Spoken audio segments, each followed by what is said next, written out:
నమస్కారం, welcome to ఎస్4 media. నేను మీ రేఖ.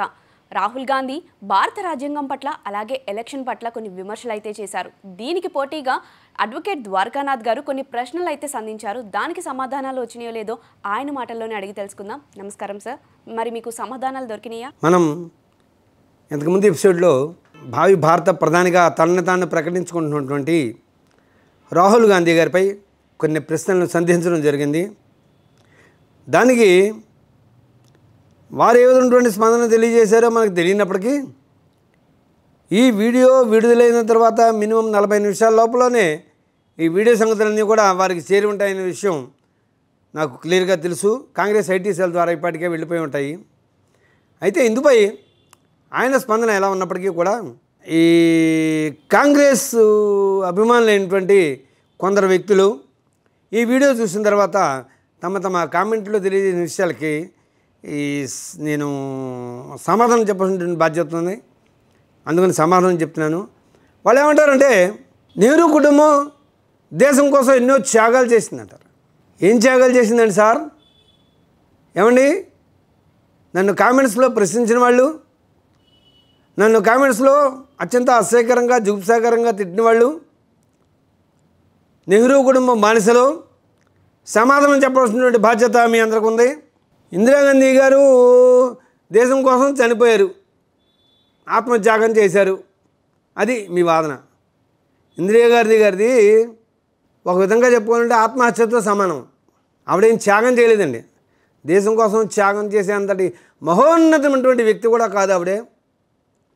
ఆవిడ చాలా నీచమైనటువంటి వ్యక్తి. హిందూ ధర్మ రక్షణ కోసం జన్మించినటువంటి ఒక మహత్తరమైనటువంటి ధర్మం సిక్కు ధర్మం. సిక్కు ధర్మం యొక్క ప్రధాన గ్రంథమైనటువంటి ఆది గ్రంథంలో కూడా రాసి ఉంటుంది, హిందూ ధర్మ రక్షణయే సింగు మతం యొక్క ప్రధాన ఉద్దేశ్యము అని. అటువంటి అద్భుతమైనటువంటి సిక్కు ధర్మానికి హిందూ ధర్మానికి మధ్యన గొడవలు రేపడం కోసం తన సాయశక్తులా కృషి చేసింది. సంత్ హరిచంద్ సింగ్ బిందేన్వాల్, లోంగోవాల్ లాంటి ఖలిస్తాన్ ఉద్యమం యొక్క ఉగ్రవాదుల్ని తయారు చేసింది. తన రాజకీయ పరపతిని పెంచుకోవడం కోసం ఉన్మాదాన్ని ఉగ్రవాదాన్ని పెంచి పోషించినటువంటి ఓ గొప్ప జాణ, రాజకీయ జాణ ఇందిరాగాంధీ.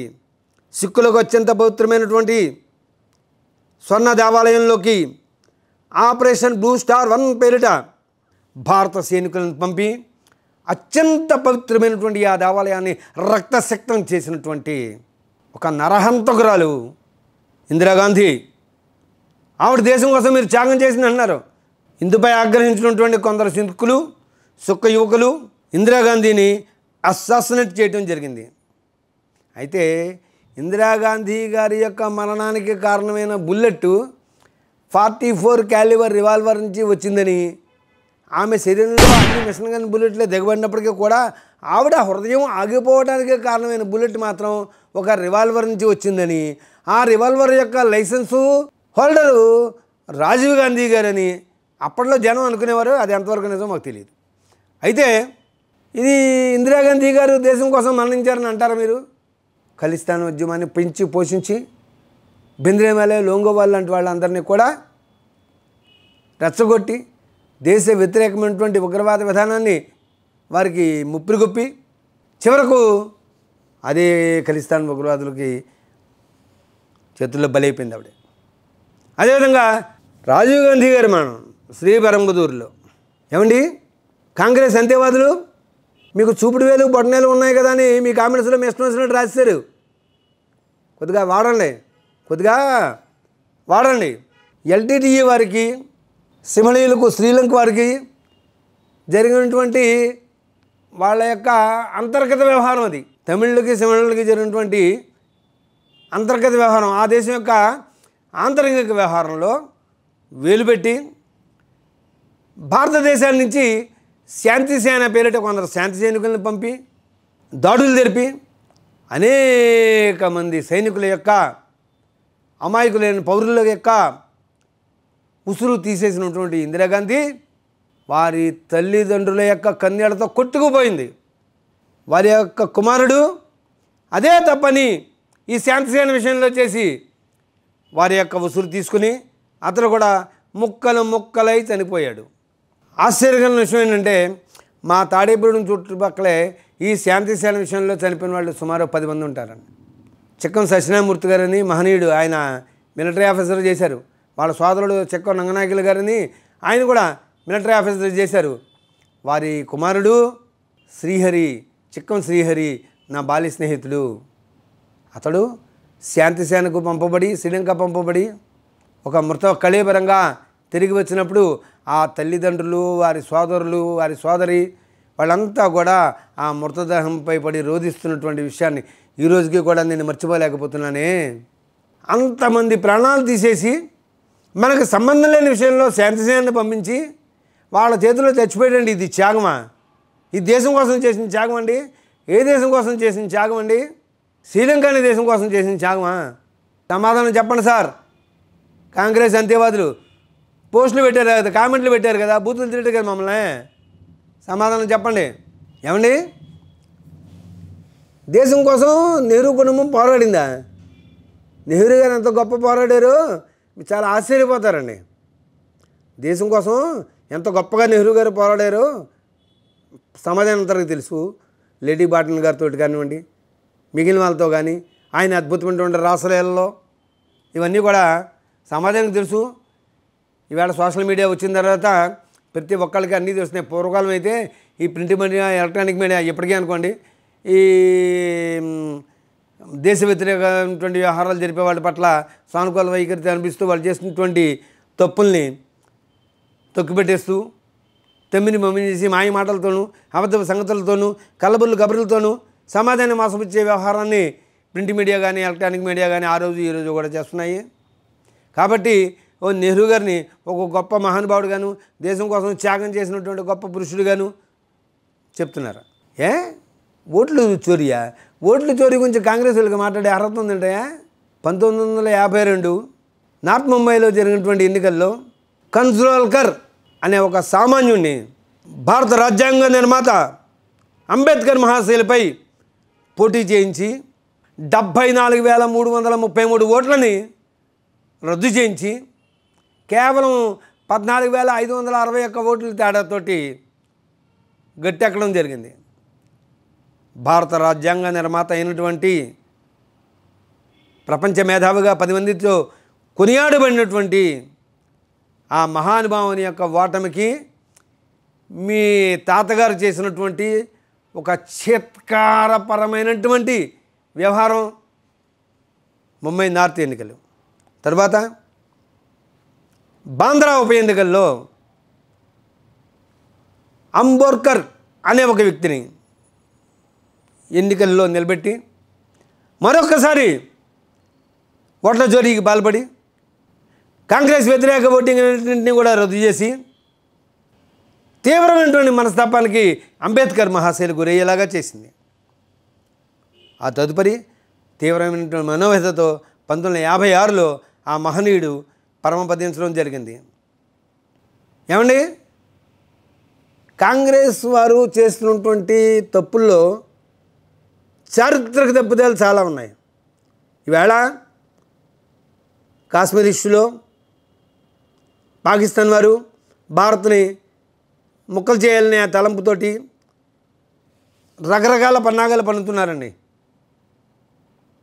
దీనికి కారణం ఎవరు? 1971లో సోనార్ బాంగ్లా ఉద్యమం జరిగినప్పుడు మనకు సంబంధం లేని వ్యవహారం పాకిస్తాన్ వారి యొక్క అంతర్గత వ్యవహారంలో తూర్పు బెంగాల్ తరపున మన సైనికులను పంపి యుద్ధం చేయించి ఎంతోమంది మన సైనికుల యొక్క ప్రాణాలని బలిపెట్టినటువంటి ఇందిరాగాంధీ గారు పాకిస్తాన్ని 2 ముక్కలు చేసినప్పుడు భారత్ని 2 ముక్కలు చేయాలనే ఆలోచన పాకిస్తాన్లకు ఉంటే తప్పేంటండి? దేశభక్తి మనకే ఉంటుందా?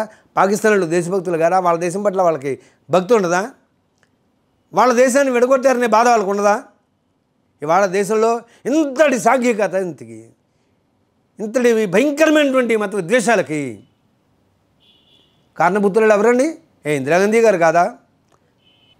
1947 ఆగస్టు 14వ తారీఖు రాత్రికి రాత్రి లాహోర్ నుంచి అమృత్సర్ వచ్చినటువంటి 10 డౌన్ ఎక్స్ప్రెస్ అమృత్సర్ రైల్వే స్టేషన్లో ఆగేటప్పటికీ అందులోంచి ఒక్క మనిషి కూడా దిగబోతుంటే ఏంటి అని ఆశ్చర్యపడినటువంటి రైల్వే స్టేషన్ సూపరింటెండెంట్ గారు చూస్తే ఆ రైలు నిండు కూడా తలకాయలు ముండేలు లేని దారుణటువంటి శవాతోటి నిండిపోయి కనిపించిందండి. సుమారు 20 లక్షల మంది హిందువులు ఒకే రోజున చనిపోయినటువంటి అత్యంత బాధాకరమైన రోజు ఆగస్టు 14 రాత్రి 1947. ఇంతమంది త్యాగాలు చేయాలంటే మీ స్వార్థం కోసం దేశాన్ని మేము డెవలప్ చేసాం మేమే డెవలప్ చేసాం అంటారు. 1948లో భారత హాకీ జట్టు మన నేషనల్ గేమ్ అండి హాకీ అంటే లండన్ ఒలింపిక్స్కి వెళ్ళినప్పుడు అప్పటికి ప్రపంచంలోని అద్భుతమైన జట్టులో ఒకటైనటువంటి ఫ్రాన్స్ జట్టుపై 1-1 తేడాతో డ్రా చేసుకున్నటువంటి పరిస్థితుల్లో భారత క్రీడాకారుల్ని ఒలింపిక్స్ నుంచి బహిష్కరించారు. కారణం ఏంటో తెలిస్తే దేశంలో ఉన్న ప్రతి క్రీడాకారుడు సిగ్గుపడతాడు. బూట్లు లేని కారణంగా, స్పైక్స్ ఫుట్బాల్ షూ లేని కారణంగా ఒలింపిక్స్కి అనర్హులుగా ప్రకటించి భారతీయ క్రీడాకారుల్ని భారత్ పంపించేశారు. కనీసం క్రీడాకారులు అంతర్జాతీయ స్థాయిలో క్రీడల్లో పోటీ పడే సమయంలో వాళ్ళకి బూట్లు కూడా లేకుండా పంపించే పరిస్థితి. ఈ దేశం కోసం మేము త్యాగాలు చేసాం, మాకు కొన్ని కోట్ల ఆస్తులు ఉన్నాయి, మాకు జమీన్లు ఉన్నాయి అంటారు. ఏమండి నెహ్రూ గారు ఆయన ఎవరికో రూపాయి నోట్లు తోటి కాఫీ పెట్టించాడండి. రూపాయి నోట్లతో కాఫీ పెట్టడం అంటే పెద్ద క్రైమ్ తెలుసా మీకు? రాజ్యాంగం ప్రకారం పెద్ద నేరం అది. ఓకే, అవి బ్రిటిష్ వాళ్ళ నోట్లు అనుకోండి, అసలు బ్రిటిష్ వాళ్ళు క్షమించరు. ఎందుకంటే వాళ్ళ యొక్క ప్రభుత్వాన్ని ధిక్కరించినట్టు. అర్థమైందా? రూపాయి నోట్లతో టీ పెట్టించారు, కాఫీ పెట్టించారు, ఇలాంటి సోది మాటలు చెప్పుకుంటూనే ఈ 60 ఏళ్ళు 70 ఏళ్ళు ప్రజల్ని మోసం చేశారు మీరు. కొందరిని కొంతకాలం మోసం చేయొచ్చు అబ్బాయిలు, అందరినీ ఎల్లకాలం మోసం చేయలేం.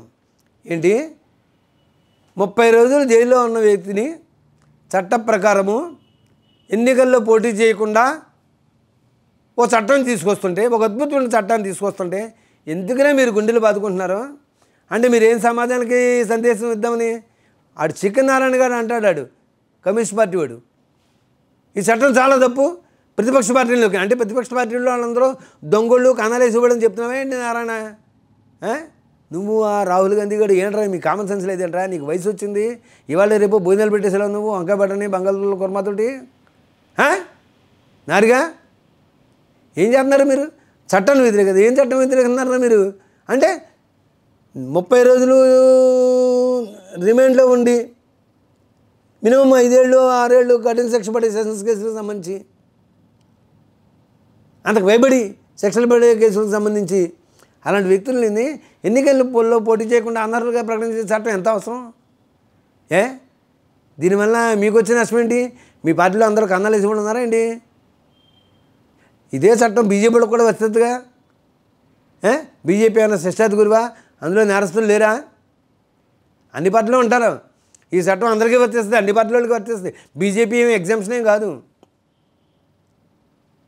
అయినా తప్పు చేసినట్టు బీజేపీ వాడైతే ఏంటి, ఎవడేంటి బొక్క ఎవడైతే ఏంటి, ఏ పార్టీ వాడైతే తప్పే. అటు బీజేపీ వాడినా, కాంగ్రెస్ వాడినా, తెలుగుదేశం వాడైనా, జనసేన వాడైనా ఎవడైనా సరే ఏ పార్టీ వాడైనా తప్పే.